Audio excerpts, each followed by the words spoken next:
Okay, so I just would like to introduce myself. And number one, I would like to thank IPS, Interpress Service, for this special class tonight. I'm Antonella Salvatore. I'm Executive Director of the Center for Graduate Studies and Career Services at John Cabot, and I'm a faculty member of the Business Administration Department at JCU. Before we start this special class, and before obviously we give the floor to the moderator and the speaker, again, I would like to say that we are honored of the partnership with Interpress Service.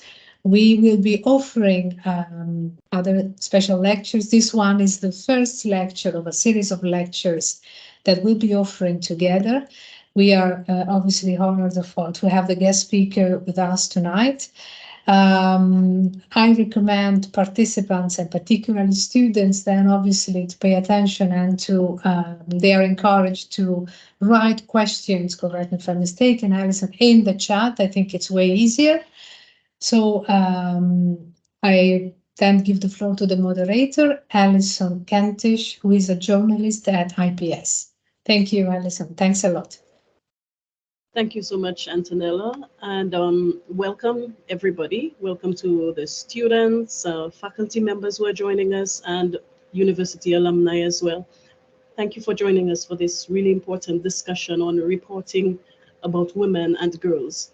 My name is Alison Kentish, and I'm a science and health journalist. I write extensively about climate change and public health, and women and girls occupy a really important place within those topics. Today, we'll hear from two exemplary guest speakers, Rosemary Vargas Lundius and Joyce Chimbi. Rosemary Vargas Lundius holds a PhD in development economics from Lund University in Sweden, and she has conducted research on rural poverty, unemployment, gender, and migration. Since her arrival at the International Fund for Agricultural Development, IFAD, she initiated a comprehensive gender mainstreaming program. More recently, she developed a new gender and youth webpage to share IFAD's knowledge on those important topics. She's the chair of the Nomad Cross-Cutting Theme on Gender and the co-chair of the Thematic Working Group on Internal Migration and Urbanization. And we have Joyce Chimbi, and Joyce is my colleague. I'm a freelance senior writer for IPS. Joyce is a senior writer as well, and she's a member of the Kenya Editors Guild. She specializes in reporting on women, human rights, education, climate change, health, and development. She has written for the Association of Media Women in Kenya, Gender Links, the Standard newspaper, the Nation newspaper, the Star, People Daily, and the Kenya Times. So we are grateful to have Rosemary and Joyce with us. And just to give you an idea of our agenda today, we will first hear from Rosemary.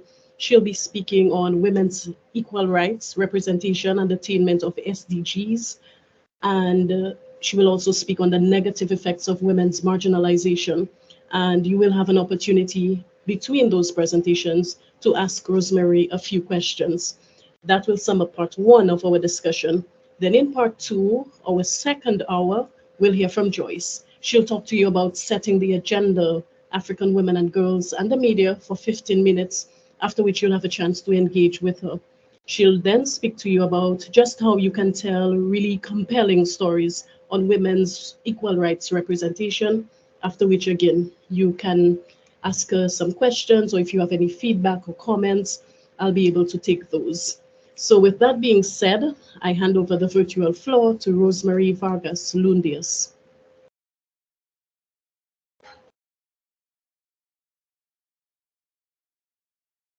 Rosemary, you are muted. Your mic is muted. I'm so sorry. Thank you very much, and good afternoon to everybody. I would like to thank the John Cabot University and IPS staff for organizing this important event. It is very timely, since this very week, the Nobel Committee announced that Professor Claudia Goldin is the Nobel Laureate in Economics 2023 for improving our understanding of women in labor market outcomes. As an economist, I am particularly proud that Professor Goldin is the third economist to win a Nobel Prize. Professor Golding studied the role of women in labor markets over a 200 years period. She did a detective work, since for more than 100 years, only men were reported as working. She shows that gender gaps changes over time. The contraceptive pills help women to program childbirth and thus facilitate their entry in the labor market. Women participation increased as marriage bans were lifted for women. Industrialization decreased women participation in labor market as there was a stigma for industrial work. It was considered as dirty work for women. As a consequence, while men took work in the industries, women stayed at home and cared for the children. For detective work, we have to have a question. And when it comes to gender equality, there are plenty of questions that need answers. So during my presentation, you will hear a lot of why. Thus, I encourage all of you to become detectives and engage in research on gender equality as economists, as engineers, as journalists. The Nobel Committee also recognized this very week the work and achievements of another woman, the Iranian human rights advocate Narges Mohammadi, jailed for defending the rights of the Iranian women and those defending the rights of all women. Our first session today will be focusing on women's equal rights and representation and the attainment of the Sustainable Development Goals. As a global organization, the UN sets global goals. And in 1995, the UN organized the 4th World Women Conference in Beijing. This is the most important of the 4 conferences that have been held since 1975 to 1995. The Beijing Declaration and Platform of Action, adopted unanimously by 189 countries, was an agenda for women's empowerment. It is considered to be the key global policy document on gender equality. In 2015, at the UN Sustainable Development Summit in New York, all UN member states adopted the 2030 Agenda for Sustainable Development. During that summit, 17 Sustainable Development Goals were adopted.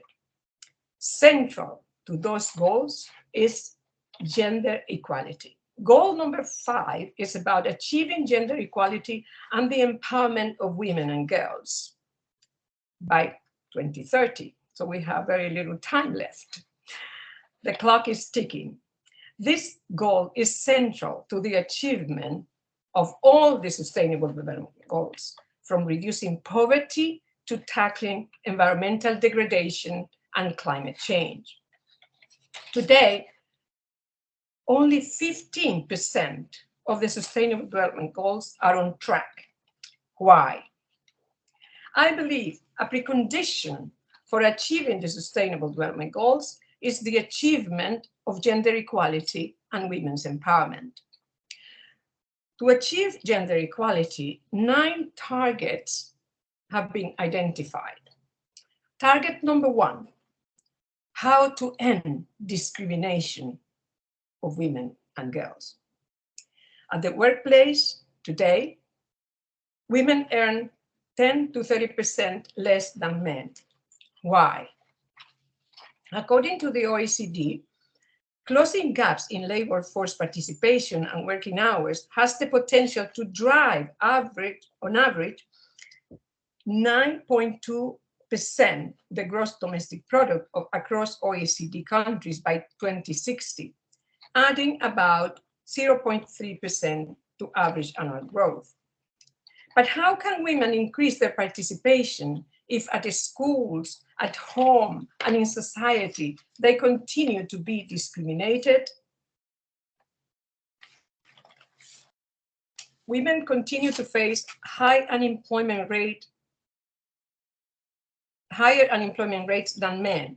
Even when women secure employment, they often face substandard working conditions. Out of every 5 jobs created for women, 4 are within the informal economy. For men, the ratio is 2 out of every 3 jobs. Target number 2 and 3 are about ending violence against women, forced marriages, and genital mutilation. These 2 targets are definitely not on track. Between January 1st and October 5th, 88 women were murdered by their partner in Italy. This is not an Italian phenomenon. It is a global phenomenon.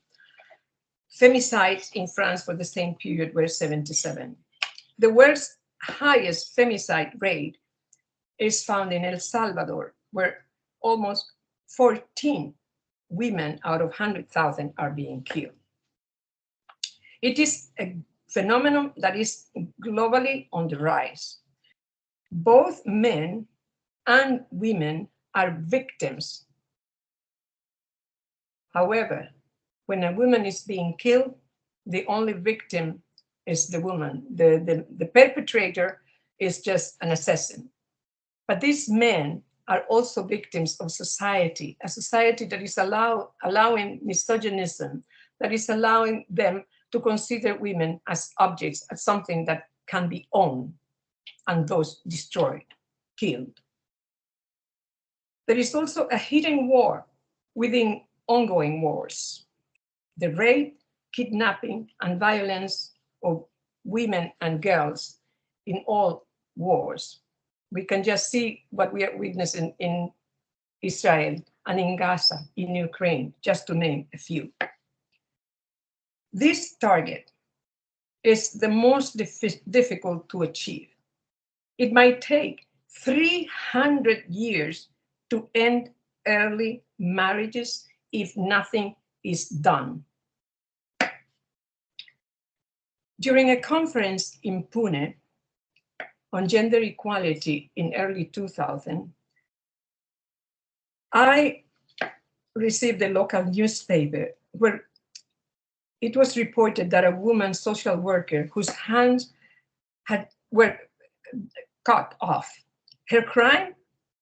She was working to sensitize local communities to stop the marriage of underage girls. To end discrimination, the focus should be on changing the behavior of men, discouraging and punishing them for marrying underage girls, while providing economic and social benefits for women and girls to empower them to just say no. Target number 4 is about value, unpaid care, and shared responsibility. Women today continue to carry the burden of household care, care of the children, and care of the elderly. To achieve this target, men must be trained to take more responsibilities for household chores. Roles of a school are crucial. In Sweden, for example, both boys and girls at a very early age are being trained to cooking, bathing babies, dressing babies, etc. Mothers and fathers must be role models. It is not acceptable that when you're praising or giving incentive to girls is because they help working at home. They should be also praised when they do go to school and do better. Society must invest in child daycare centers to allow women to free time to work, to do businesses. Target number 5, full participation in leadership and decision-making. Here we have to stop and just ask, who is in the room? Who is taking the decisions in institutions, in governments, in businesses. Actually, mainly men all over the world. As of December 2022, 28% of the global population, that is 2.12 billion people out of almost 8 billion, live in countries with a female head of state. That's too few. And globally, only 22.9% of members of parliament are women. But how can women participate in politics if they have to work, take care of families without help from their partners, without having access to childcare, or receiving less pay for the same work as men? These are questions that need answer and action. Target number 6 is about access and rights to health care. In this area, there has been some progress. Increased access to contraceptive pills has given women the freedom to plan childbirth. Abortion rights have also been granted, although there are some setbacks. In the US, Roe Wade, the federal constitutional rights to abortion, has been overturned. Another positive development is that more than 120 nations provide paid maternity leave, although in some countries women can lose their jobs if they become pregnant. Thus, in spite of the fact that women provide the main source of income in 30% of households worldwide, they continue to be discriminated. The number of countries providing paternity leave has also increased from 40 countries in 1994 to 94 countries in 2015. Japan has the longest paternity leave. They grant not less than 30 weeks full pay for fathers, but only 5% of fathers have taken advantage of this full pay. Why? The US is the only country that does not offer paid leave to either mother or father. Why? Target number 7 and 8 are about equal rights to resources, finance, and technology. This is also a very, very important target. Equal rights, legal, economic, social rights, are the foundation for gender equality. Women worldwide enjoy fewer rights than men. In some countries, women are not allowed to own land, manage their own businesses, or even go out of their home and a company. Women and girls are facing disadvantages and barriers in most spheres of social and economic life. They're often less confident than men in their financial skills and decisions.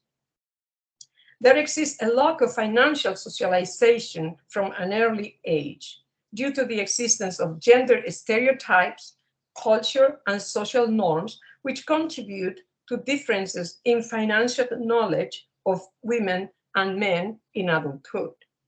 Thus, schools must provide financial education at early age, particularly for girls. Women account for 41.9% of the workforce worldwide in 2023. Yet, the share of women in senior leadership positions, that is director, vice president, etc., is at 32%. Science, technology, engineering, and mathematics, the so-called STEM occupations, are well remunerated and expected to grow in significance and scope in the future. When it comes to artificial intelligence, talent availability overall has surged. increasing 6 times between 2016 and 2022. Yet, female representation in artificial intelligence is progressing very slowly. The percentage of women working in AI today is approximately 30%. Women must be encouraged to enter these professions at a higher rate. The last target is target number 9, adopt policies and enforce laws for gender equality. Despite existing data, there has been very little progress in terms of reporting the situation of women and girls across the globe. Media reports usually focus on sensationalist news. There is a lack of effort from the media to communicate to the public the relevant policies being enacted to promote gender equality and the positive impact they are having on women and girls and on society at large. For example, in Saudi Arabia, women have not been allowed to drive for a long time, but recently that ban has been lifted. In Spain, a new law gives menstrual leave. That means that between 3 to 5 days paid leave are given to women who suffer pain during their menstruation period. Scotland became the first country in the world to provide free pads and tampons in schools, colleges, and universities in 2018. England and Wales have since launched similar schemes. Many countries have reviewed and enacted laws to combat violence against women and gender discrimination. But there is much to be done if we are to reach the goal of gender equality. We might have been too optimistic to set the goals for 2030, because that means we only have 7 years to achieve all these targets. But we can certainly do a lot to support these goals, to implement measures to achieve and advance these targets in the years to come. As we agree, I think 15 of my minutes have been done, and we can offer the floor for questions, and then I'll continue with the 15 minutes after. Is that what we agree? Yes, thank you so much for that, Rosemary, and for bringing up some really salient points, because we're speaking about the SDGs, we're speaking about progress for women and girls, and thanks for mentioning some of what has been going on from Saudi Arabia to Scotland, England, and Wales. We learned from you about some of the progress, but we're also learning that there's so much more to be done. And, you know, by raising those questions and telling us about the 9 targets, it's certainly giving us a lot of food for thought as we proceed here today. We do not have any questions as yet, so I'm thinking, I know sometimes, you know, the very first presentation, people are still thinking, they're putting their thoughts together, and maybe what we can do, in as much as your next presentation is really similar and it focuses on the negative effects of women's marginalization and just what it will take to achieve the SDGs. It's still along the lines of those all-important sustainable development goals. Maybe we can do the next presentation and just have a very nice question and answer segment on whatever thoughts and feedback that we have from students, faculty, alumni. So if that's okay with you, we could do it that way as well. Perfect. Okay, thank you very much. I have agreed with Joyce that for this segment, I would like to show some pictures. So maybe we can start with the pictures, if you allow me. Yes, Okay. that sounds really good. So maybe you can start with the first picture. Is Joyce around, because I cannot see her? Yes, Joyce is here. Okay. Can you please start the pictures, Joyce? Oh, great. I can see them. Okay, so the first picture is about a book that I wrote while I was working in IFAD, and it is about mainstreaming gender equality in development projects. I call it polishing the stone because that was the expression one of the rural women said when we were sort of evaluating. She said, "I feel like I was a raw stone, and after all the training that I have received, my eyes have been open, and I feel like a polished stone." and I like that phrase. So that's the name of the book. The second picture, I mean, I think this session with the pictures, I would like to open it up by saying again, who is in the room? Are we all here? And I like this picture very much because this is about 22 very strong African women leaders. And amazing enough, we are used to hear a lot of news from Africa, mainly wars and problems. But this is a fact. Africa is the continent that has given us the most presidents and prime minister women. And we are very proud of that. And I thought this picture says it all. Okay. And again, this is, I like to call this session, who is in the room? Are we all here? And as you see, some of the pictures that I'll be showing, we are not all there. I mean, when it comes to this picture from Africa, yes, some of us are there. Okay, the next picture is about the usual suspects. There's Scandinavia. And these are pictures of prime ministers from Denmark, from Finland, from Iceland, from Norway. Unfortunately, the one from Sweden is missing because she only lasted for 9 months, the last woman prime minister in Sweden. But as you'll see later on, it is thanks to the work that the Scandinavian countries have done that the gap, the gender gap in Europe is closing because so many countries are doing a lot in terms of participation of women in politics. The next picture is quite interesting, and this is a. Can we have the next picture, please?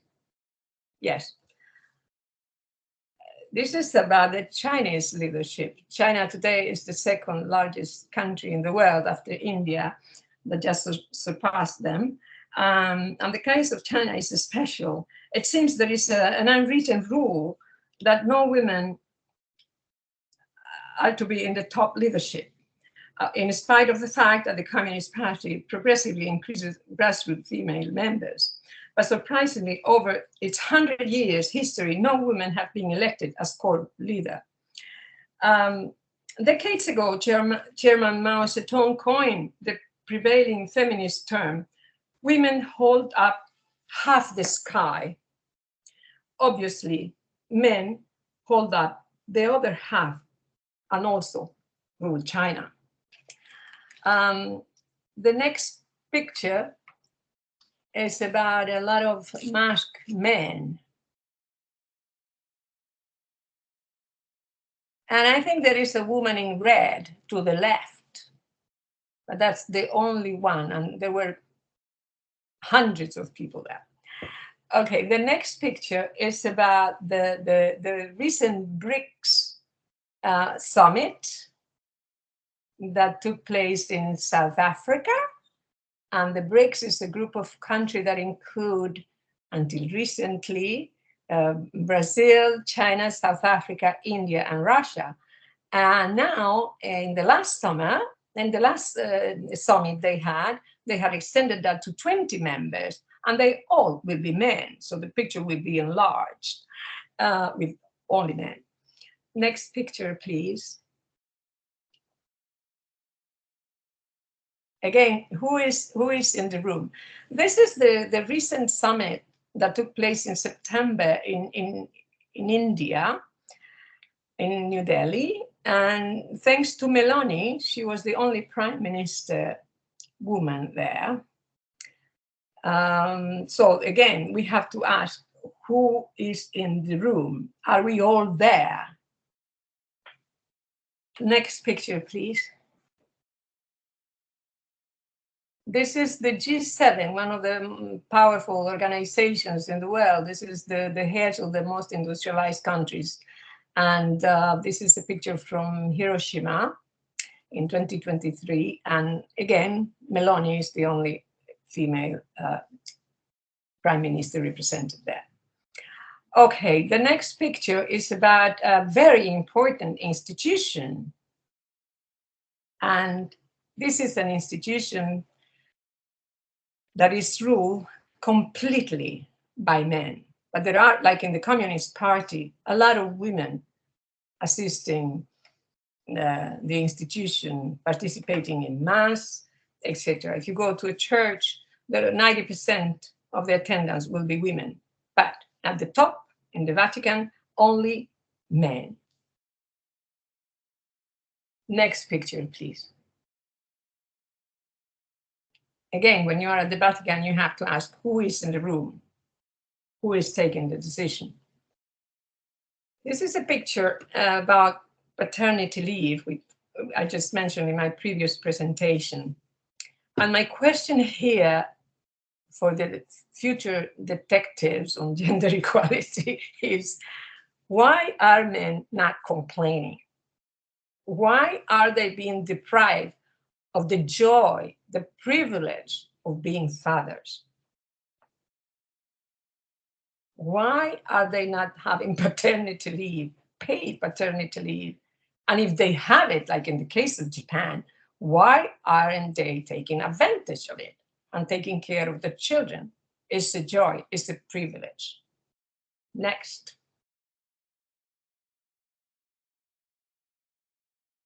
This is a picture about women. Nowadays, they are called persons who menstruate, persons who give birth. And I think this issue is something that has been hidden for too long and needs to be brought to the attention. And I think the Spanish government has set an example, highlighting the situation that so many women in this world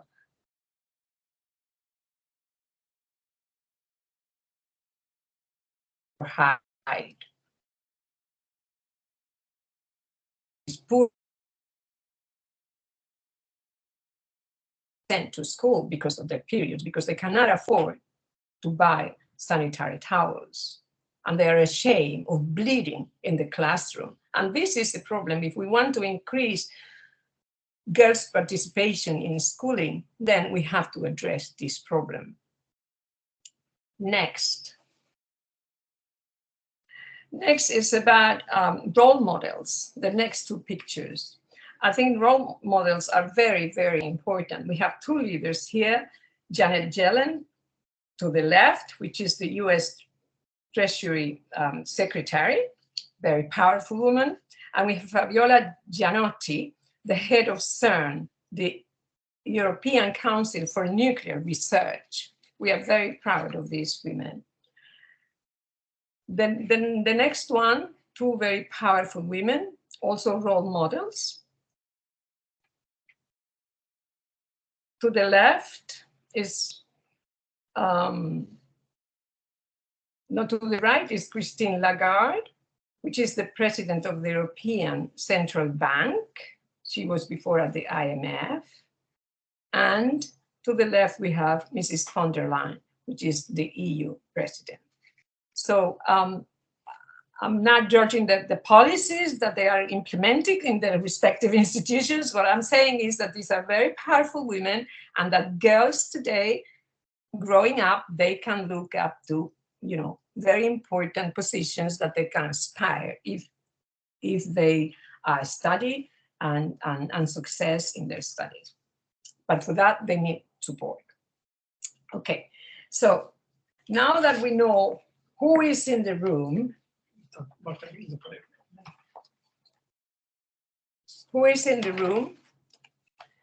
then I would like to concentrate and focus on the negative effects of marginalization of women, and what it will take to achieve the Sustainable Development Goals. The Global Gender Gap Report 2023, released in June, measures the global evolution of gender equality against 4 benchmark areas: economic participation and opportunities, level of education, health and survival, political empowerment. This report shows that the road to closing the gender gap in the various countries is still very much uphill. Global empowerment gap is the lowest. The political empowerment gap is the lowest. It is 22%. So women must participate in politics if we are going to close the gap. It will take 162 years to close the political empowerment gender gap. It will take 169 years to close the economic participation and opportunity gap. The region farthest away from closing the gap is the Middle East and North Africa. They have achieved 62.6%. The highest is Europe with 73%. As I mentioned before, it is thanks to so many countries, including the Nordic countries, which have closed the gap more than 80%, with Iceland at the top, 91%, Norway, 88%, Finland, 86%, Sweden, 81%. New Zealand is another good example. They have closed the gap up to 85%. Pardon. Namibia in Africa is a very good example. They have reached 80%, as have Nicaragua in Latin America. What is holding us back? How can we accelerate to remove barriers and close this gender gap? Young women often reach higher levels of education than young men, but remain underrepresented in fields with the most lucrative careers. Women spend more time on unpaid work, face a strong motherhood penalty, encounter barriers to entrepreneurship, and fare worse in labor markets overall. They are also underrepresented in politics and leadership positions in public and private employment. What are the policies that are being implemented for gender equality? One of them is gender mainstreaming and budgeting. This means that gender equality is being put at the center of every activity, and there is budget, there is money being allocated to finance those activities. There are reforms to increase fathers' involvement in parental leave and childcare. There are efforts to make pay transparency initiatives to tackle gender pay gaps. Systems are being put in place to address gender-based violence.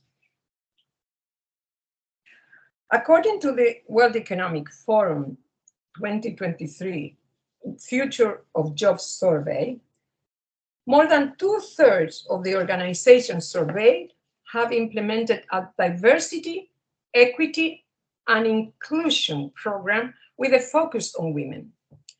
Another example, 80 governments and 1,100 private sector partners are participating in the Gender Parity Accelerators, aiming at increasing women's participation in the workforce, closing the gender pay gap, and helping more women advance into leadership roles and develop in-demand skills. More recently, as I mentioned before, on September 9, world leaders met at the Indian capital of New Delhi for the annual G20 summit and agreed unanimously on commitment to closing the gender gaps, promoting women's participation in the economy, as well as investing in social protection and care infrastructure to reduce and redistribute women's unpaid care work. This will allow women more time for participation in educational, economical, political, and social activities. These leaders have finally understood that advancing women's employment could add $12 trillion to global gross domestic product and boost some countries' economic output by as much as 35%. There is a clear business and economic case to enhance economic growth, peace, and prosperity through gender equality and women's empowerment. Thank you very much. And I hope now you have some questions. If not, I will be asking some questions. Thank you very much. Thank you so much, Rosemary, for that, and for asking some really good questions as well.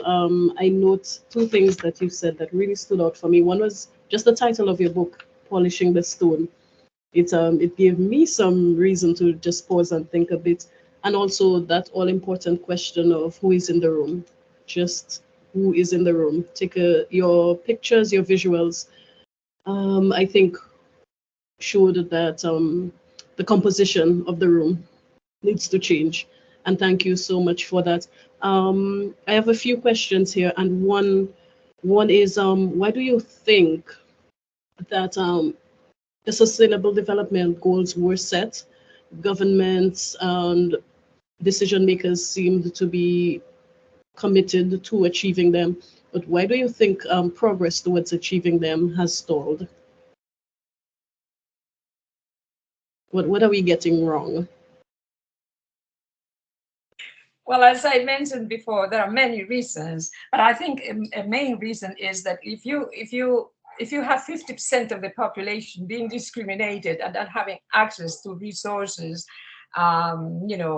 employment, education, etc., it is very difficult to achieve anything. But that is like in general. But if you take goal by goal, there are some goals that have really advanced. I didn't take them out here because it's not part of our presentation. But for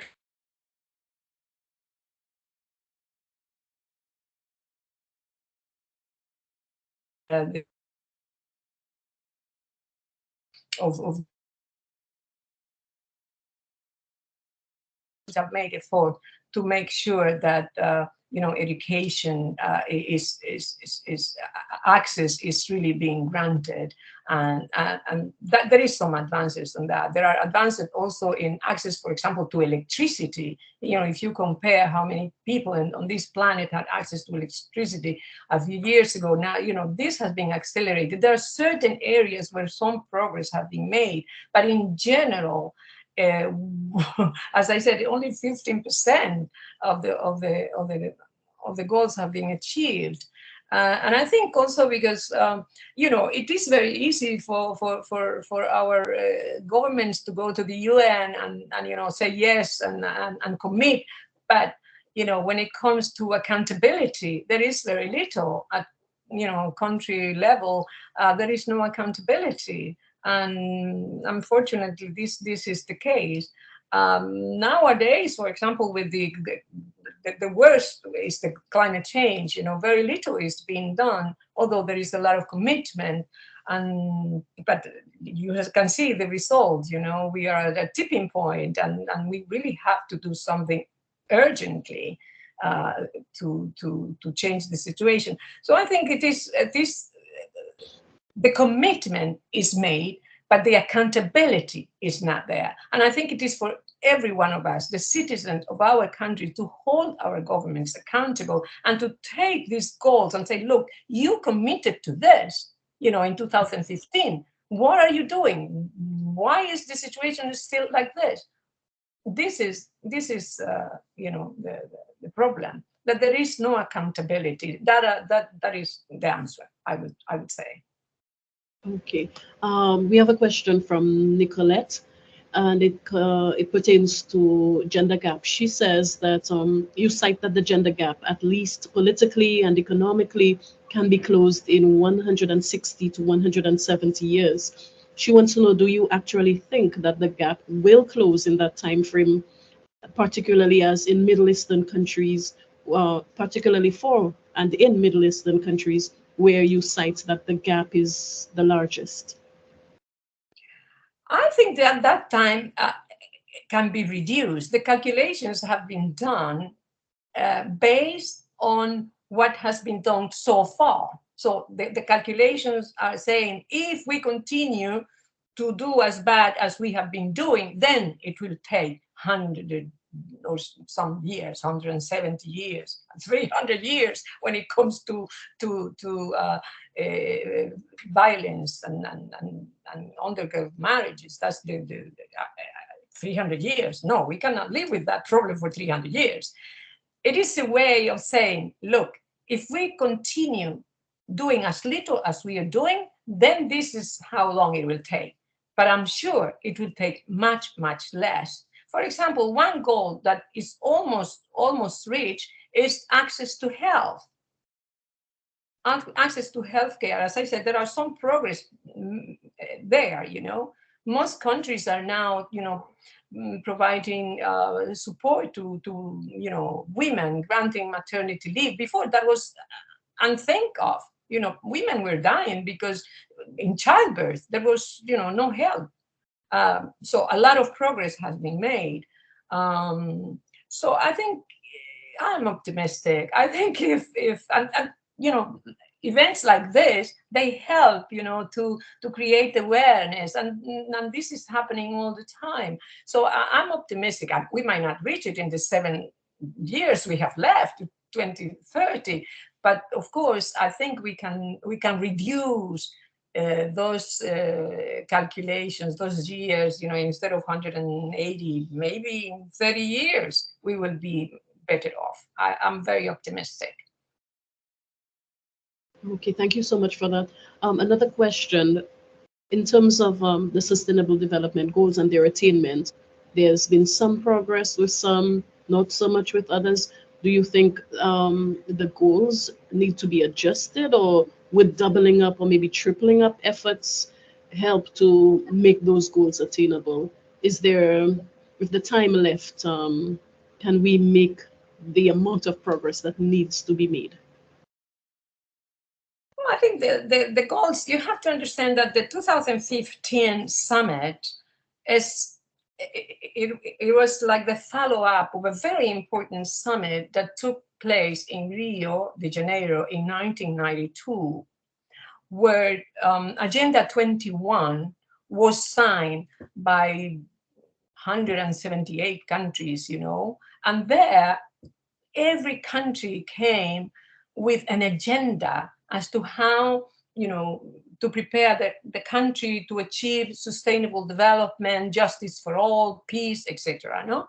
I remember being in Vietnam at that time and working with the Vietnamese government to prepare Agenda 21 at the government and local levels. And this was an agenda prepared at the very base of communities, you know, in the smaller of villages. There was discussion about the Agenda 21. So the 2015 summit sort of takes this agreement that was reached in 1992 and refine it. So these goals have been worked you know, very intensively. So I don't think they were misconceived. They were the minimum goals that could be achieved for, you know, reducing poverty, providing education for all, the central one that we are discussing today, gender equality, take care of the environment. I mean, all these goals, they are well thought. I don't think there are too many or too ambitious. As I said before, each country has the responsibility to achieve them. It's nothing imposed by the UN. It's something that each country has committed to for the benefit of their citizens. So eliminating poverty is nothing that one can impose. How can you live and eat and work knowing that so many millions are not able to have the 3 meals that we are having a day? I mean, this is something that everyone commit to. But then, there are, at the same time, there is a lot of food waste. We are throwing food, and in countries that are poor, where are people that are not able to eat, the food is being grown, but there is problem with marketing. There are so many problems that the countries themselves can look into and really try to achieve these goals. And the number one is reduce poverty. So I think it is possible to achieve, and they're not so ambitious. It is just the accountability that is not there. And I think it's for every citizen to start putting pressure on these governments, on their institutions, at the local, at the provincial, at the governmental level, to hold these institutions, these authorities accountable. We have a question from Camilla, and she wants to know, are there any measures being taken to reduce the negative effects of violence, trauma, discrimination, etc., so that there can be meaningful participants and participations in closing the gender gap? And she adds that we lose so much to the effects of trauma, especially towards women. Well, in many countries, there are groups, associations, ministries, for combating violence and supporting women. There are, big billboards in many countries I have seen with telephone numbers where women that are being violated in their rights and girls can call, for support. So there is a lot of support going on, but this is too ad hoc. The problem are not the women. The problem are the perpetrators. If you want to reduce violence, if you want to reduce these traumas, yes, you have to put the support, the clinics, the psychological support, the expert, the houses for women where they can go and take shelter when they're being, mistreated in their home. Those things exist in many countries, but that is not the solution. The solution is to change the mindset of the men and of society at large.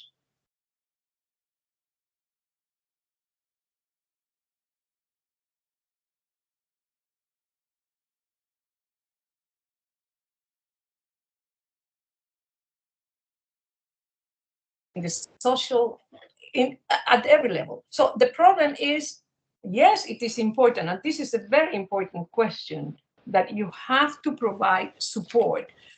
You have to, support these women that are suffering this trauma.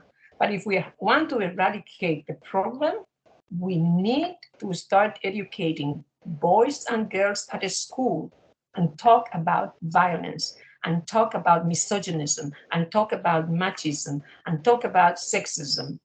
And then at home, when they come with this discourse, then society also has to start discussing this with families, so that mothers and fathers do not sort of replicate the role models that they have been used to, where women always were subdued and always doing the housework, and the men do whatever they want, etc. This is something that society has to try to break, and this is the only way it could happen. And I think that men are central to this problem, and they really have to take action for their own sake. I mean, I'm not a man, but if I was, I would be demonstrating and gathering men, to try to support these perpetrators and potential perpetrators.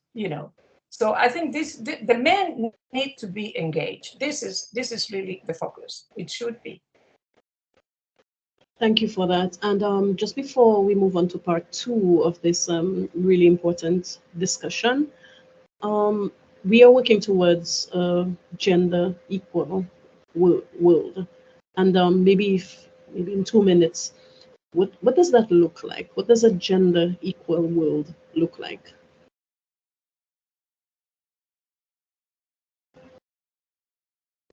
Sorry, Rosemary, you're muted. Sorry. I have not seen the Barbie movies, but some people say that there is some example there. I don't know, but I do know what I'm dreaming of.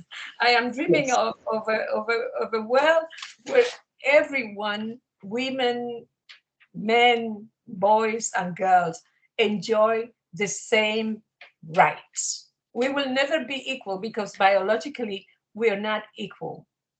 And I think treating us as equal is also discrimination because it could be harmful because when you try to achieve equality, you have to distinguish, what are the different conditions that men and women, boys and girls are experiencing or living in society. And then you address those conditions according to their needs. And women and men might have different needs. Men are not menstruating, for example. So, so there are differences. But what we are talking about is equal rights. And I think when we have a society where all its members enjoy the same rights, then and the same opportunities and the same access to resources, then that's equality. And I think there are some countries, as I said, Iceland is a very small country, but there they are enjoying this equality according to the gender gap measurement. In Finland, they are enjoying those, So I think it could happen. It is already happening in so many countries. As I said, in Namibia, they are saying, they are doing in so many other countries in Africa, in Rwanda, people, you can see that there are a lot of women participating in politics. I think this is central.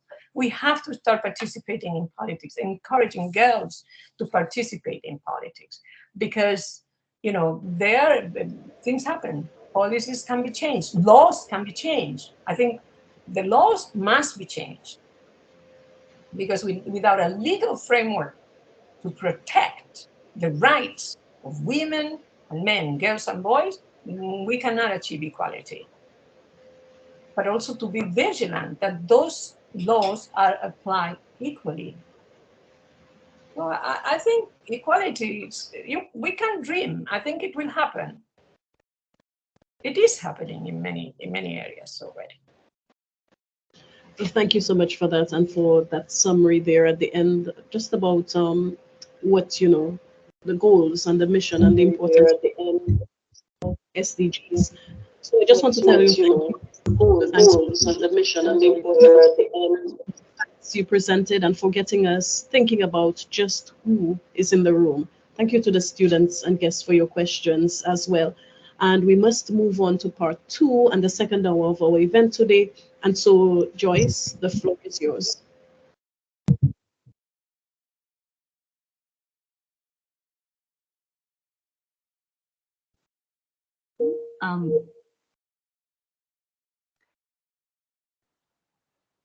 Hello, everyone.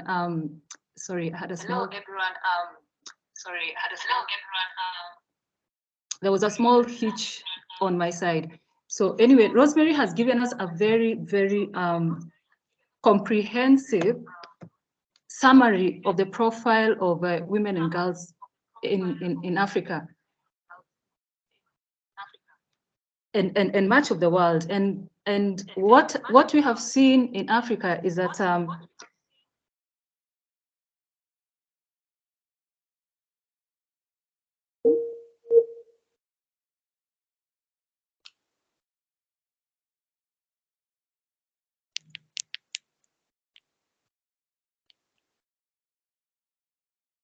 I'm sorry, Joyce, you disappeared for a while, but I see you're back. Sorry, Joyce, you disappeared for a while, but I see you're back. Yes. Okay, so sorry, Joyce, you disappeared for a while, but I see you're back. Yes. Okay, so sorry, Joyce, you disappeared for a while, but I see you're back. Yes. Okay, so sorry. the profile of women in Africa, the profile of women and girls in Africa is that what we see is high illiteracy levels. We see no gainful employment. We see women cornered by harmful practices. And some of these harmful practices range from the female genital mutilation. We have moon beading. We have early and child marriages. We have forced marriages. And all these issues are the gateway to women not being able to access even higher education and having gainful employment. So I'll just like to touch a little bit on what we have in Africa today. Even though we have made a lot of progress in areas such as education, health, and even women accessing formal employment, it seems like we're making 5 steps forward and another 10 steps backwards. We have a very high number of young girls being enrolled in primary schools, but the transition to secondary school and transition to the university is not there, because somewhere in between, we have so many of them falling out of the education system because of teenage pregnancies. Kenya right now ranks number 3 in the world in terms of the high number of teenage pregnancies. And when these teenagers are not able to access secondary education, they're not able to transition to higher education. The challenge is that when it comes to an employment,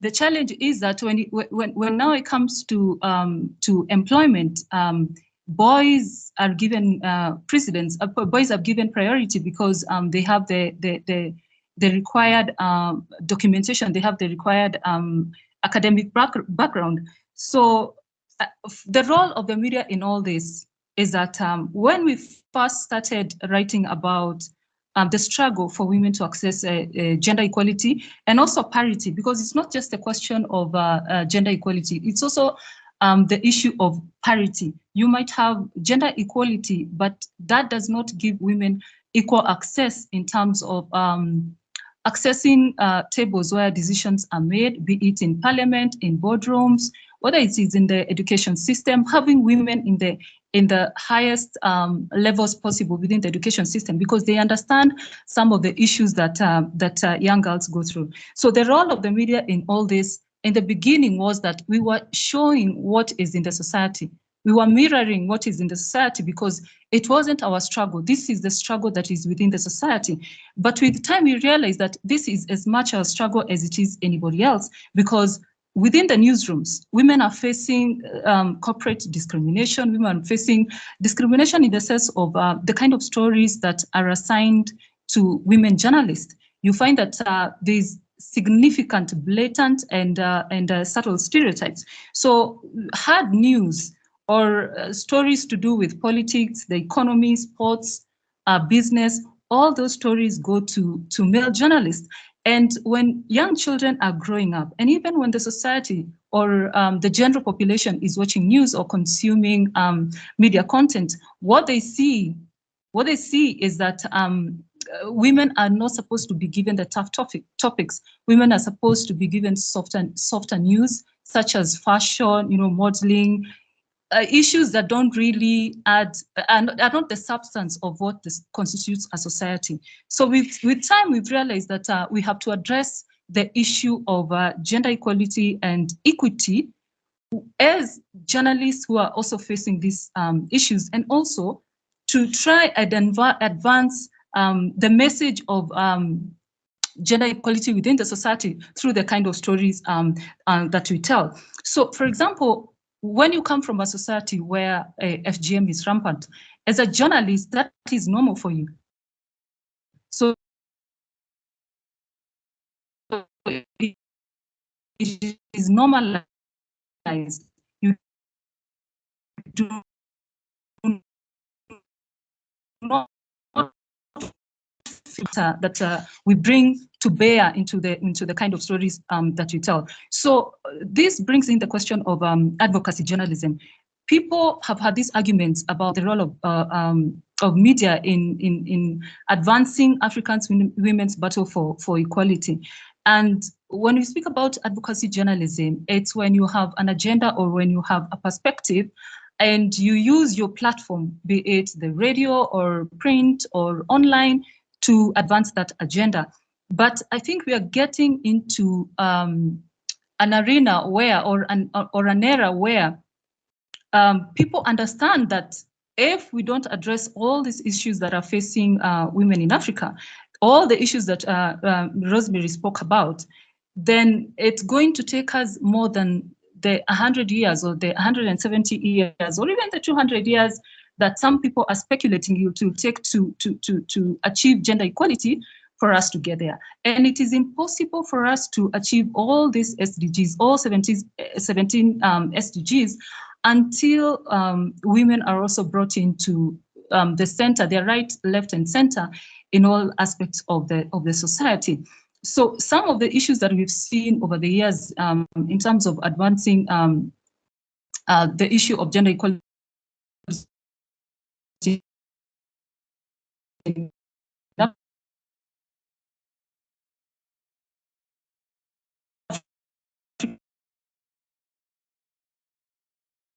many conferences held in Nairobi. We've had many conferences in Geneva. We've had many, many conferences in New York about the status of women and girls in Africa.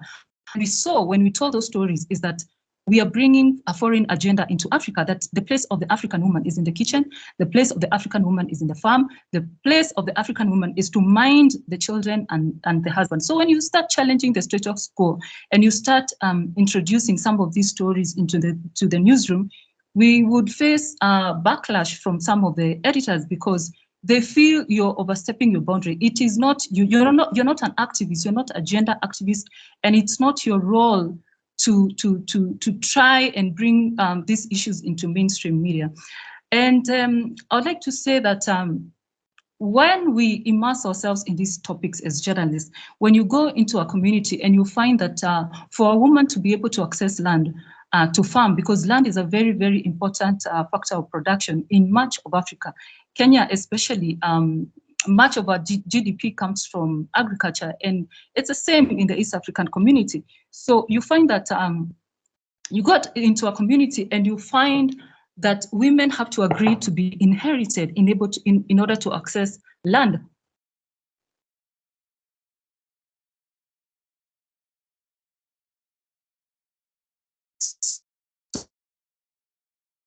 So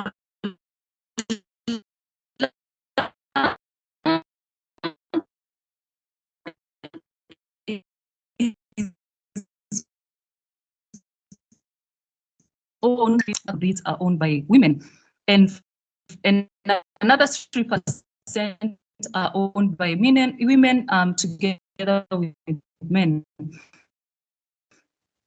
And it's economy even to sustain themselves and their families. So as journalists, the entry point then now becomes, why in this day and age do women have to agree to be inherited? And by inherited, I mean, if you're married, if I'm married to, say, Peter, and he has 2 acres of land, I have access to that land, I farm on that land on a daily basis. But if he passes on, then the family has a right to disinherit me because that is ancestral land.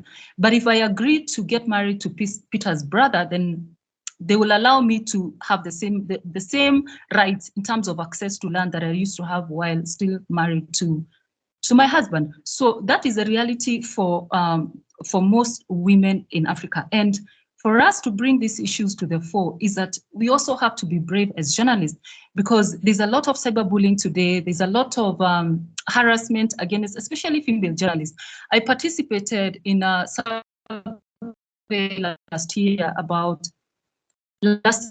and actually surveys on the kind of challenges that female journalists face when we speak about the battle for women and girls in Africa to have equal rights and even access to this right. As you'll even get text messages from people that you don't know, and they harass you, and they say that they're going to rape you. They say that they're going to attack you, and you're afraid because you don't know who you're dealing with. You don't know. Some of these communities are very have very powerful. I'd say it's like they're militarized. So when you poke the bear and you start exposing what is in the society, then you find that your life is even at risk. We've got journalists who have left the country. We have one currently who is living in the United States just for exposing. Journey towards gender equality has been long and winding. I think the first most important landmark conference was around 79-80. And what we saw in that conference is that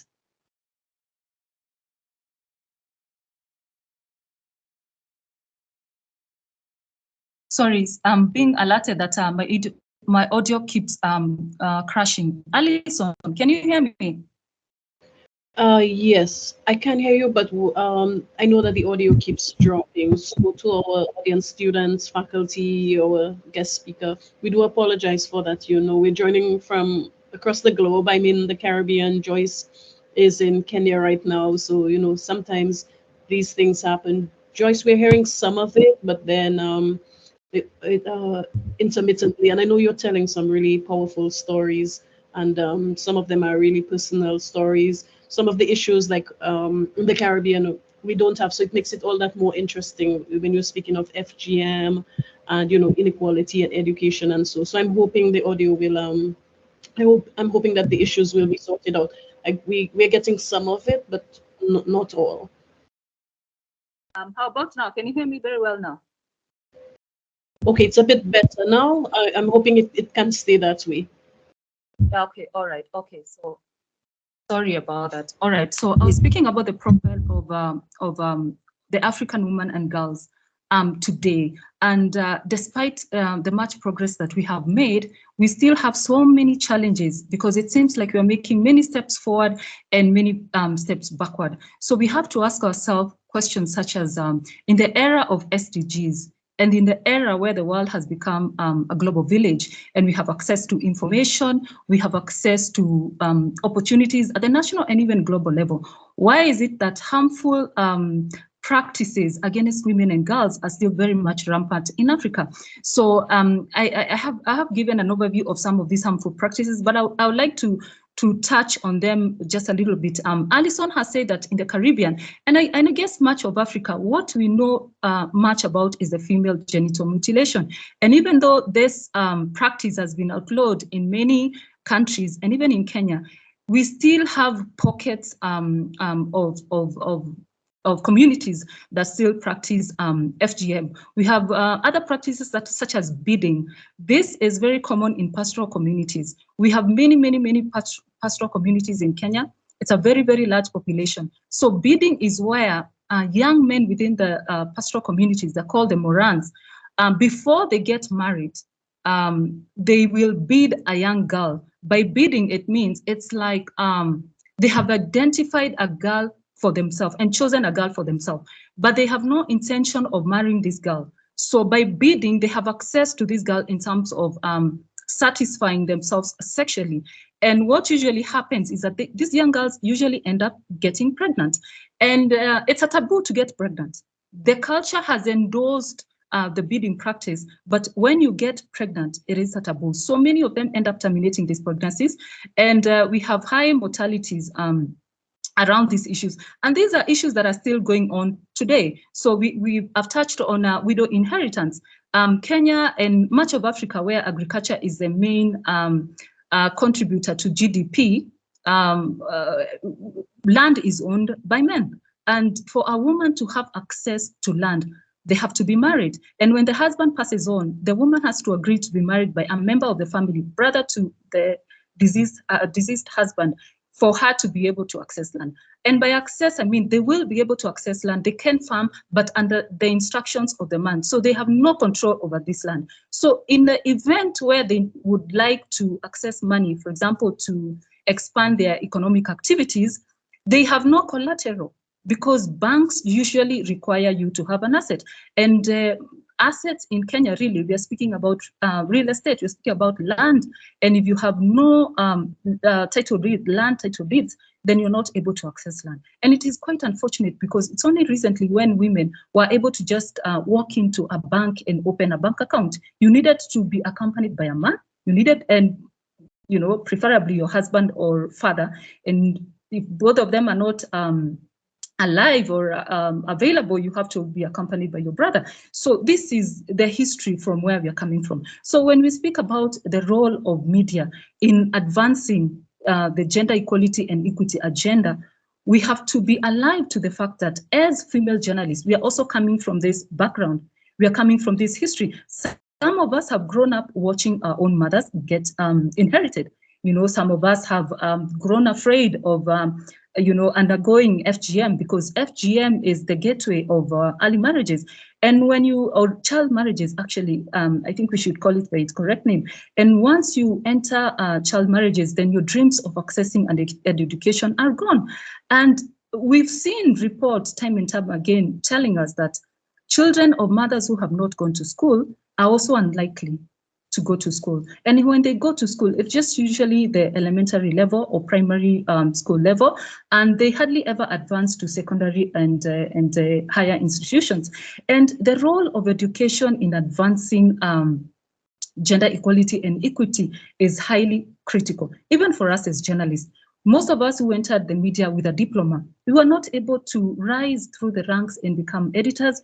We haven't been able to access spaces where you can make decisions, editorial decisions, because people who sit at this at the editorial table, those are the ones who make decisions in terms of the kind of stories to tell, even the way you tell the stories. In Kenya right now, every 5 years, UN Women usually participates in a project with journalists or with the media, whereby we profile women who are aspiring for various positions. And I have participated in these campaigns for the last 3 elections cycle. We have elections in Kenya, general elections every 5 years. And what I have seen is that women are afraid to speak to the media because media itself is a source of gender stereotypes. And some of this stereotyping is blatant, and some of it is subtle. By blatant stereotype is where you find you invite a women politician, let's say a member of parliament, into your studio or for an interview, and the first question you ask is, are you married? And how many children do you have? These are questions that are not asked to male politicians. You know, the kind of questions that we ask.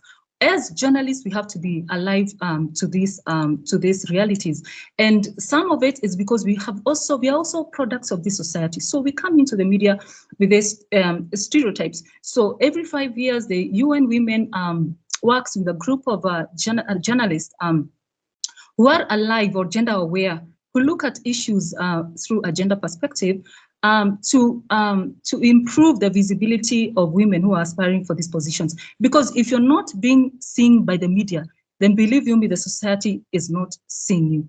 If the media is not photographing you, then believe me, the society is not seeing you. And so the media is a very, very, very powerful tool of socializing the general population. And when children grow up watching news, and every time they see finance stories, business stories, gender stories, political stories, sports stories are only told by men, it creates a perception in their mind that, these are tough stories that only men can do.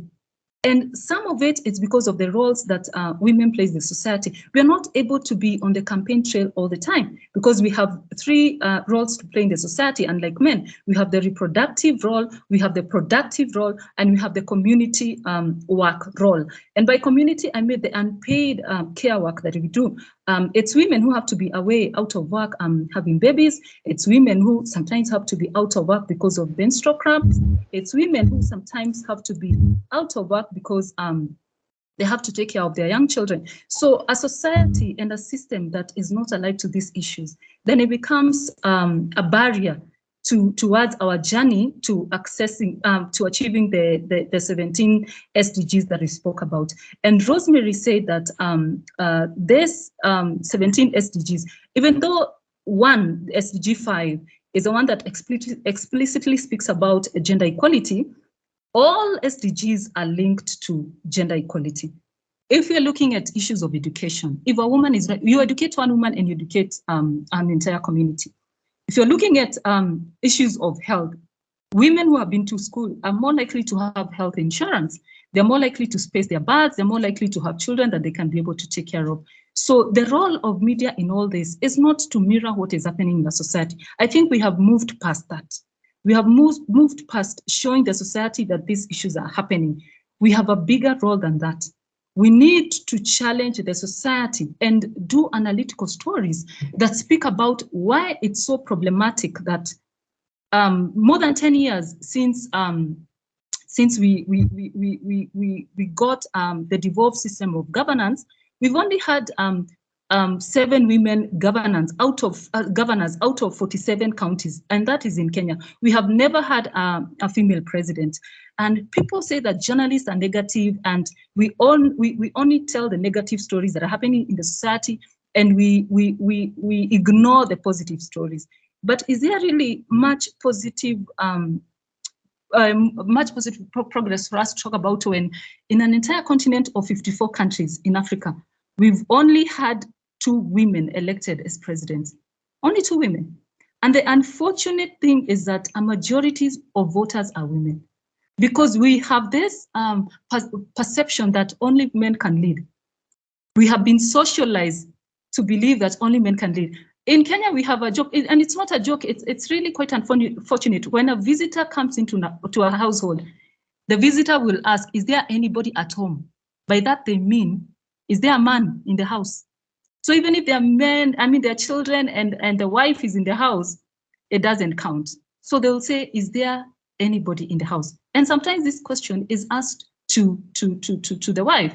So it brings us back to the issue that Rosemary raised about who is in the room. In all these spaces where women have, we cannot access, even as journalists.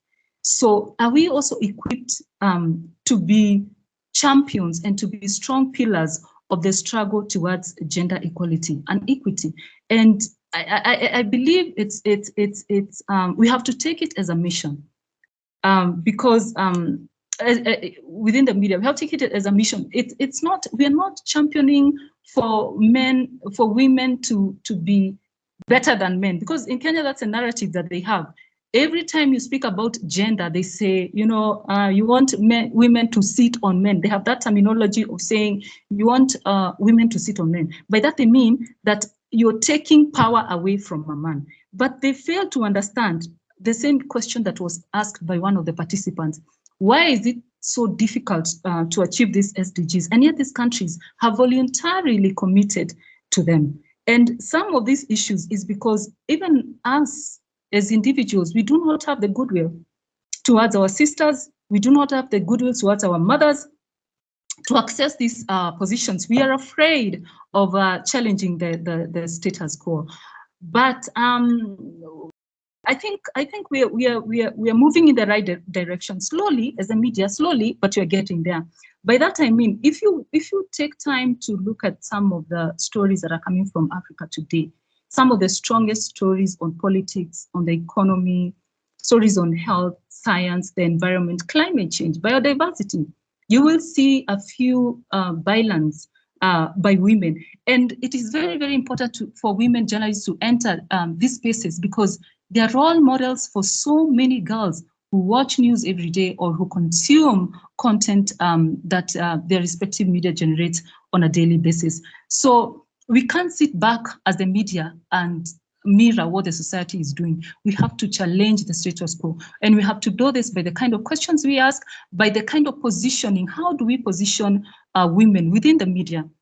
When we have political campaigns, Kenya is a very, very, very political country. Every day is like an election day. We have politics for breakfast, lunch, and dinner. Politics is a big deal.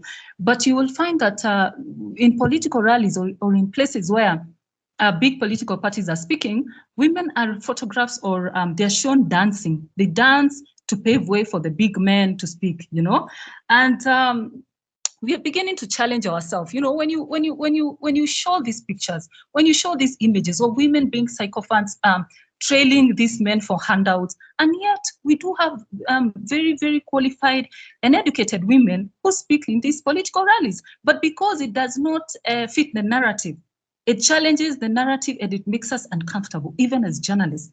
Because sometimes we're not even prepared to ask them questions. When you go to a political rally, you know, men can say anything. Men don't have to be prepared. They speak, they are confident, you know. But for women, they need to be prepared. So when you find some of these very powerful women, they also challenge you when you ask them questions. And because some of us are not prepared to answer these questions, so we go for the easier route. We don't want also to swim against the tide. So I think the way we position women in the media is very, very important. And I don't think this is just an African issue. I see it in much of the global South, where women are not positioned as powerful pillars of the society in all sectors of the economy. I interviewed a community health worker the other day, and she was telling me what's ailing the health sector in much of Africa is because the community health workers have not been professionalized. And the reason why they have not been professionalized, they're still volunteers many years later. The first community health worker in Kenya was in 1988. And up to date, they're still volunteers, receiving nothing for the work that they do. And yet pandemic start and end, you know, within the communities.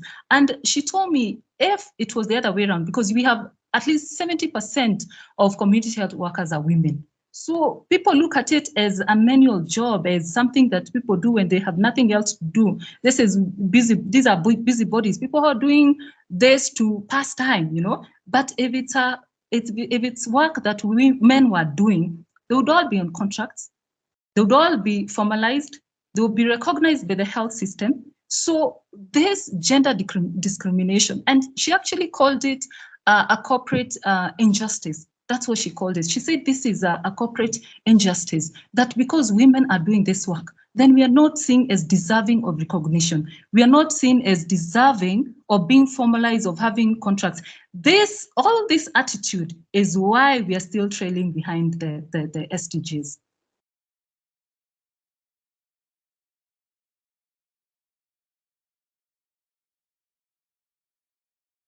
Alison, would you like me to continue, or can we take questions and then go into the second part?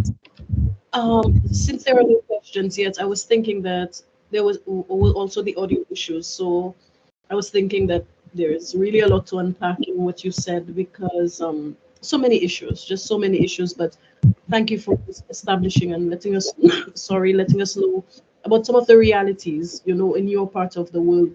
As I said, some of it is new even to me as a journalist, because the issues I cover are vastly different. I also cover the disproportionate impact of, for example, climate change on women and girls, because I live on an island that's smack dab in a hurricane belt. And I know all too well the realities of a changing climate and how it impacts women in a much different and much more severe women and girls than men. So I just wanted to say thank you for that. And since you were speaking really soundly about some of the issues that you cover, and your next topic was also how to just tell really compelling stories, I thought it fit nicely. So if you just wanted to continue, and then we just take some questions, we stop 15 minutes before and just open the floor for some questions, that could work well. All right, yeah, thank you very much. So in terms of telling compelling stories on women's equal rights and representation, I think the first thing that we have to do as journalists is to be alive to some of the stereotypes that we bring into the stories that we tell, into the media. Because as I said, we are also products of this society. So even we are not strangers to some of these issues, and we have normalized them.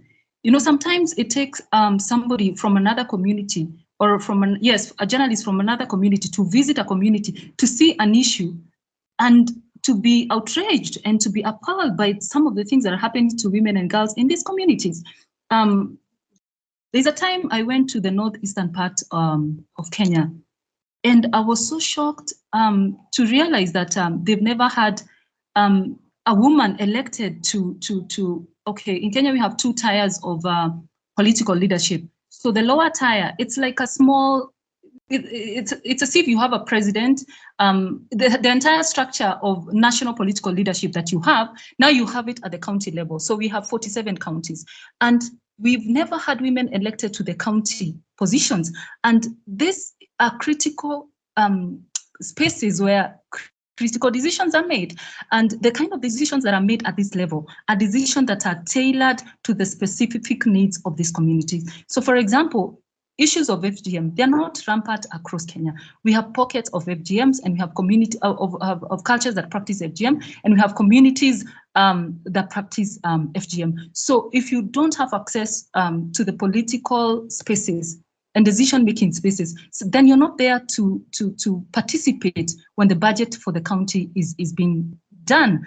And when I told a story, and I was expecting people from the community to actually, raise some backlash against me, because I mean, we spoke about many positive things that were happening in the community, and yet I decided to go with that story. But I had some phone conversation with some of the women. They called me and told me, these are the stories that we want at the national level, because people feel when you have affirmative action, which we have in Kenya, it's then used as a stick to beat women. So even in these counties where you have the affirmative action, by that I mean tokenism, you have a few women placed in various strategic positions, and it's often, I'm sorry to say, not the most deserving. They're the women who will agree to toe the line and not to challenge, for example, political party positions. So in telling compelling stories, we have to be alive to some of these realities. But I would also like to say, when the community says, or when the society has backlash against the media, and they say that we tell negative stories and we are always looking for the dog beat man kind of stories, there's also a way to raise the problem and the solution together. In every place, in every area where there's a problem, there's always a solution. And some of those solutions are small but high impact. Some of the solutions are low cost but very, very, very high impact. I'd like to give an example of FGM, for example.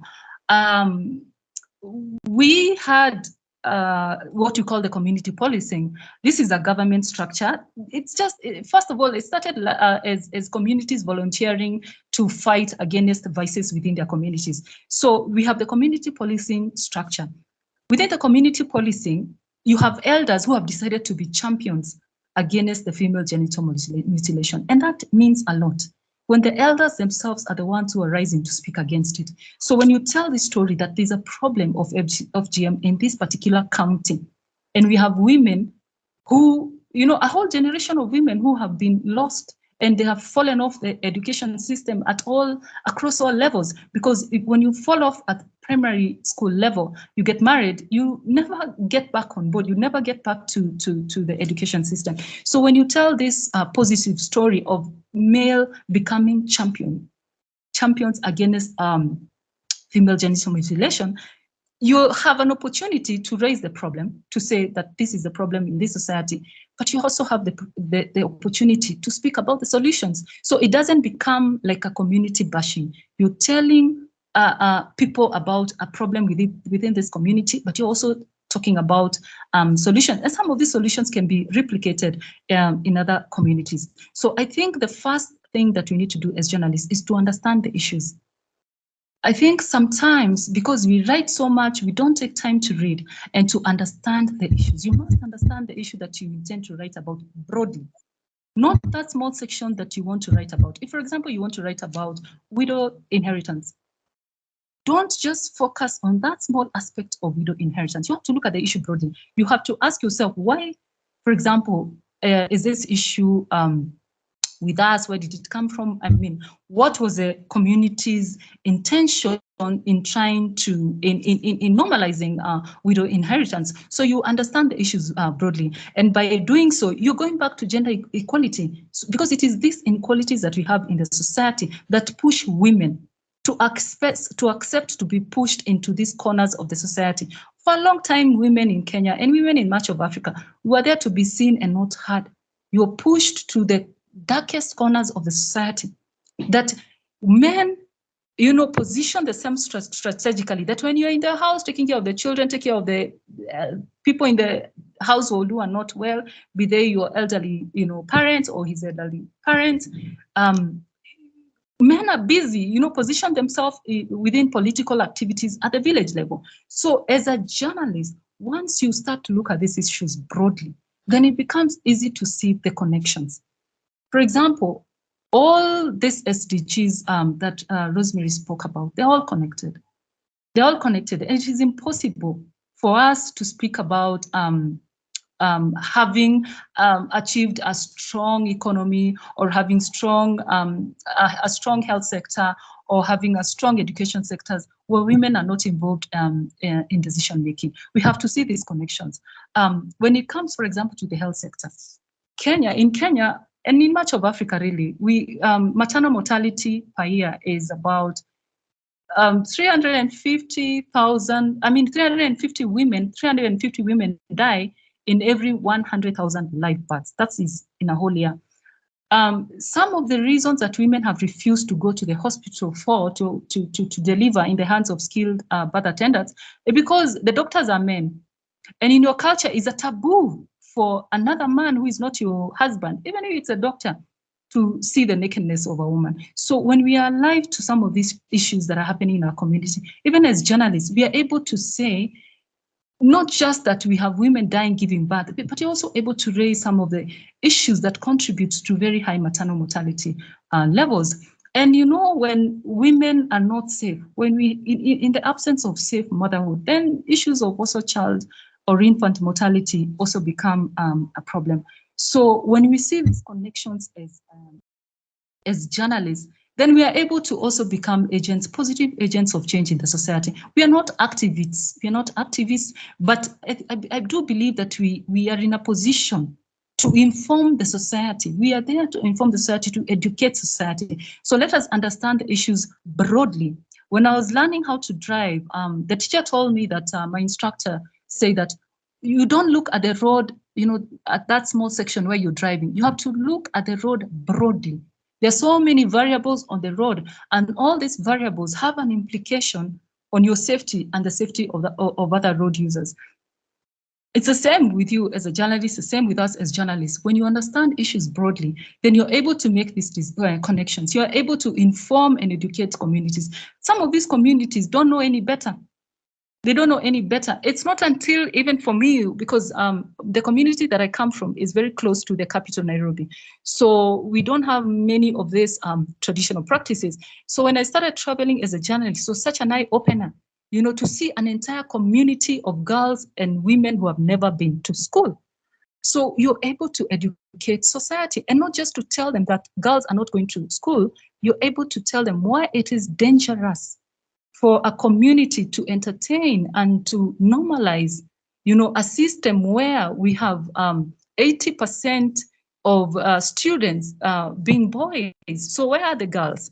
In Kenya, as I said earlier, we have very high enrollment rates of girls at the primary level. But at the transition level, that's where it becomes quite problematic. So they go to primary, but they don't go to secondary, and they don't go to the university.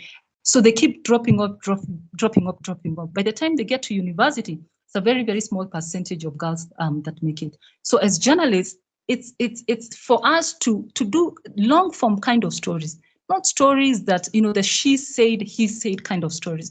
We have to be more analytical. And for us to be analytical, we have to avail ourselves for training. We have to go the extra mile and train ourselves. There's so many online courses today on journalism.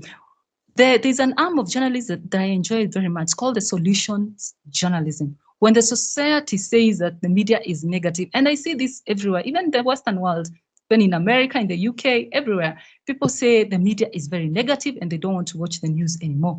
But as journalists, there's a way to tell compelling stories by looking at the small solutions within the problems.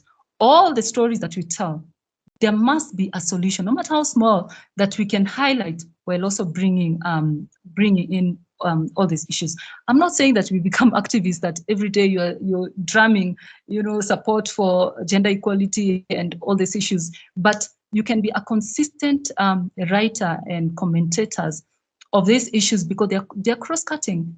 When you remove women from the education, you remove women from the political space, you remove women from there's this example of the Tanzanian president. She's she's not elect because she became the president from being vice president after the elected president passed on.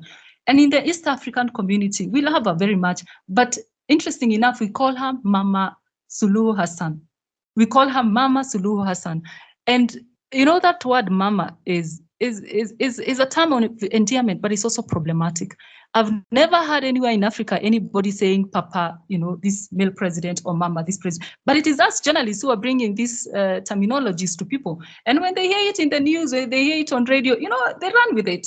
So we have to be alive to these issues. When you say Mama Suluhu Hassan, I do feel you're demoting her. You know, you're putting her in this container, in this box, in this cage, that she's a mother. So even when you see her shaking hands with the men, you feel, you know, the other day she was photographed shaking hands with her hand was being held by our foreign minister at the time, and it raised serious questions. You know, people felt the man crossed some boundaries, but the same man was shaking hands with other male, you know, because that's another level of engagement. So when we call her Mama Suluhu Hassan, we are demoting her. And we are telling people this is our mother. She is indeed our mother within the East African region.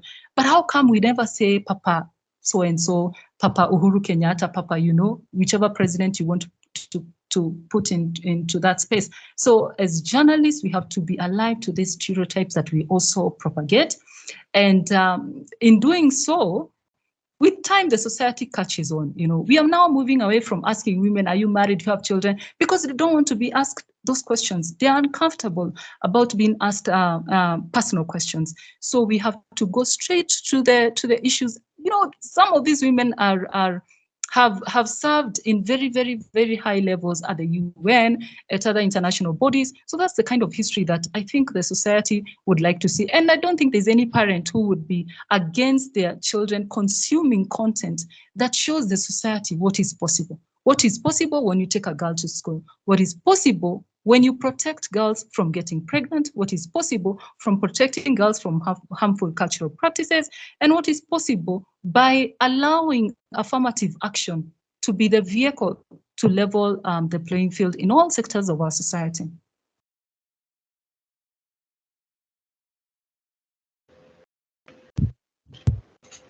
Thank you so much for that, Joyce. And in the interest of time, I'll just move directly to the questions. We have one from Camilla, and she wants to know, what do you think it would take to move towards better representation or participation and away from the gender power imbalance that exists in journalism?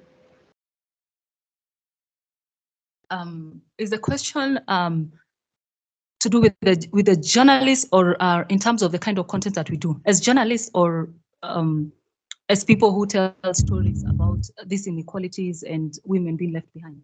The second part makes reference particularly to the gender imbalance that exists within the field of journalism.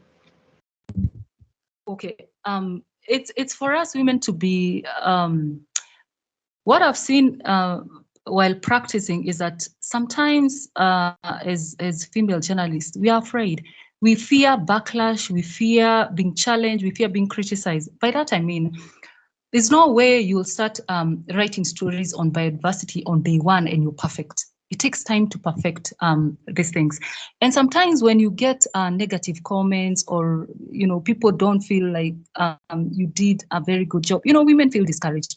But I've seen for my male colleagues, it's different. Even when they don't understand these issues, they believe in themselves and they'll go in and do it. So the first question is for us to believe in ourselves and to take these opportunities. You know, I've seen it even in newsrooms when they say, okay, the president is speaking in this particular political rally. And so who's interested? You only see the men, you know, the men are interested because it takes a lot of, you know, extra hours, or let me say, some of the meetings that are political happen at night. So we have to agree to make some of these sacrifices, and we have to be confident, and we have to know that these are the same boys that we were beating in the classroom. You know, some of these girls were top, you know, performers, but when we come to the newsroom, we cow back and we are afraid. We are afraid of the backlash, you know. But I've seen some changes with time, where the more you have women rising within the ranks in the media, they are pushing women out there. You know, they say, you know, these stories that men tell, for example, the political story, the economics, these are stories that we live with. These are day-to-day stories, and it doesn't require you to have extraordinary knowledge or extraordinary. So the first step comes from within. The solution is within, I believe. Even if there's the resistance out there, if you start by believing yourself and every day you perfect it, you do better than you did yesterday. That yesterday's story becomes the benchmark, that I cannot go lower than this. I mean, this is the lowest that I can go. You keep building on that. So be confident, challenge yourself. I am a very, very versatile writer myself. I write on politics, I write on the economy, women, gender, biodiversity, climate change. I write on all these issues, but it wasn't easy. I was fortunate to come into journalism at a time when we had people who were interested in training us and in showing us the way, and even in mentors. So sometimes you can even hit your or approach, some of these female journalists who have done it over the years, and they can mentor you. So the first solution comes from within. Even before we start looking outside, what the editors are doing or not doing, we have to believe in ourselves. I am very happy to see some very strong political reporters in Kenya right now. There are a handful, about 2 female political reporters, but they are always with these politicians, and they are doing a fantastic job. And one of them was the president gave her a shout out when he took power last year, said, I would like to say hi to so-and-so, and she's a female, so that was quite encouraging to many of the female reporters who are interested in doing political stories. So I'd say the solution first starts with us. Believe in yourself, don't be afraid. Nobody is perfect and nobody is telling perfect stories. So we are just doing the best we can from day to day, from stories to story. So the solution first starts from within. Challenge the system. The same way we want the women to challenge the status quo. And it's more frightening for women within the communities to challenge the status quo. So it shouldn't be as frightening for us who have been to school, who are a bit more exposed, to do the same. So we have to challenge the system first. Thank you so much for that, Joyce. Also, I know I mentioned earlier, but you bring a really unique perspective to the discussion today. I said earlier that, we're in far-flung areas. You're in Kenya, I'm in St. Lucia. So we have different realities and experiences. So hearing yours has been really eye-opening for many in the audience. And so Nicolette wants to know, she says that Rosemary Vargas Lundius discussed how long she thinks gender equality will take to be implemented around the world. She wants to know, how long do you think that gender equality will take specifically in Kenya/Africa? Unfortunately, to tell you the truth, I don't think it will happen in my lifetime. I don't think it will happen in my offspring's lifetime. It's going to take a very, very long time, because every time we make steps forward, we make many steps backwards. Let me give you an example of the affirmative action that we have in Kenya. So we have 47 seats that are only for women to vie on and be elected. So when women now go for the non-affirmative action, they face a lot of backlash. And especially in Kenya, where they're threatened with rape and some are beaten, there's a lot of violence for women who enter politics in Kenya. Politics is a very, very high-stake game in Kenya. So since 2013, when we started the current system of governance that we have, we've only had 7 women governors. And people are saying it is too much. 7 is too much. And the unfortunate thing is that a majority of voters are women. So it's beyond belief. It begs belief for me, because last year, for the very, very, very first time, we had a woman nominated to be a vice president in the biggest political party, Kenya. For women, it was a big deal. People are dancing, women are dancing on the streets. But it emboldened men to vote for the other party that was represented by a possible male president and a possible male vice president. And they took the seat, they took it. It was an opportunity for us as women also to show up, for the women, for the gender agenda. It was a very, very good opportunity for us to do so. So I think we've gone through centuries of brainwashing, even as women, that we don't trust fellow women. Let me give you an example that happened to me. I would say I'm very, very exposed, and I believe in the gender agenda.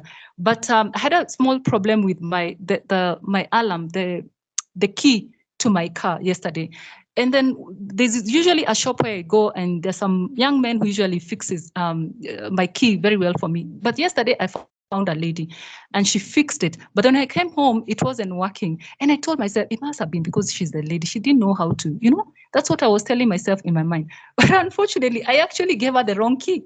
So, but you see, I had already written her off that I'm sure she didn't know what she was doing. That's why, so until even us as women start to look at this conversation from a different perspective, that this is not a fight against men, really. This is us saying, until we are at par in terms of decision making and representation, our children will be fighting this battle, year in, year out, from decade to decade. It's going to take a long, long time. Right now in my community, as I said, it's very close to the capital, Nairobi. And I was so shocked. Mine is, my community is the largest in Kenya. And we don't have, as I said, we don't have many cultural, harmful cultural practices because we are matriarchal. We are a matriarchal society. We are a society where the lineage is through the woman. It's one, I don't think there's any other community in Kenya that has that. And yet I've heard that women have started going back to FGM. They don't do it the way it's done in other communities. It's like a sign of bravery. They're saying that they need to fight for their space, and they're going back to the FGM, because the FGM that they used to do those many years ago was a show of bravery, because it's the only community, one of the few communities where women were actually freedom fighters. So now they're going back to that. We are retrogressing. So when we now speak about gender equality within a context where women themselves, nobody is forcing them, nobody is telling them, if you undergo FGM, you're going to find a husband. If you undergo FGM, you'll be accepted in the society, because those are the reasons why women agree to not even agree, they're subdued and into submission because they have no other options. But in my community, literacy levels are super high. In terms of access to economic opportunities, we are doing extremely well. So when women say they're going back to this cultural, religious, belief where you do FGM as a show of bravery, it's shocking. And I think it's a sign of where we are heading. So I do believe that in certain areas we are doing well, but overall, it's going to take a long, long, long time for us to get there. And thank you so much for that. Of course, Joyce, we are speaking to students, and that we don't always stick to the major that we're doing. So these students will be in various fields maybe all over the world, different fields. And based on everything that we've discussed today, what would you like to leave with them? And particularly in terms of gender mainstreaming, how important do you think it is to include gender equality, as you said earlier, gender parity as well, in just all aspects of development and all spheres of life? I would like to say a lot of young people come into the media because they think it's flashy. You want to be famous, you want to be known. You think it's a way to be a celebrity. So a lot of people don't take journalism with a seriousness that it deserves. Being a journalist for me is as serious as being a doctor, because doctors treat the body, but we shape the mind. The kind of stories that we tell, how we position people within the stories, be they men or women or children, the way we position people within the stories, affects us and affects our households and our communities and our governments. So let us take, I'd like to advise young students to take journalism with the seriousness it deserves. It's a privilege to serve your community in that place of educating and informing. And gender mainstreaming is extremely critical. This is not a fight against men and women. I'm on social media a lot, and I have access to tweets from all over the world, just like anybody else who uses social media. And there's this toxic narrative of, feminism that, and women want to wear trousers, quote unquote, they want to be this and that. But I always say, really, when you sit down and ask yourself, if say your own mom was not educated, it's unlikely you'll be sitting at John Cabot University today, because children of mothers who are not educated, hardly ever go to school. So it's because you have educated parents, because you have parents who understand the importance of education, that some of us are where we are today. So I do believe that first, let's take these issues with the seriousness that they deserve. Let us take time to educate ourselves. There's nothing worse than an ignorant journalist. And I see it all the time in the kind of questions that we ask, even to an extent where you have sources correcting you. It is quite unfortunate. I do believe that you have to read. You have to read widely on all these issues that you want to talk about. Today, I can write on just about any. The other day, I was writing about the Israel-Palestine crisis. And I haven't seen anyone raise any issues with that article in terms of the facts and the accuracy. So you have to read and be aware, not just about current issues, but underlying issues, the undercurrents that cut through societies. So we have to really be informed and to take journalism with the seriousness that it deserves. Thank you so much for that, Joyce, for your presentation. And we spoke a lot about women and girls today. From Rosemary, we've been left with some really critical questions. So I think as we go ahead and we polish those stones as students, as journalists, as employees in various sectors, we must also remember to look around and ask who is in the room. And I think to some of the students here that this question might serve as the impetus to propel progress towards gender equality and parity. From Joyce, we heard from some of the most pressing issues facing women and girls in Africa. So thank you for sharing about your work as a woman journalist and for painting a picture for us about the realities on the ground. And I think one very important takeaway today is the importance of just mainstreaming gender equality into every aspect of development, from education to leadership, and at the community level, whatever our field of employment is, that we remember the importance of gender parity and equality for women and girls. And as we leave, I just want to say thank you to everyone for joining us today, and to the students who asked questions. Thank you for those very insightful questions. And the alumni and faculty, we appreciate you all. I'm Alison Kentish, and thank you very much, and goodbye.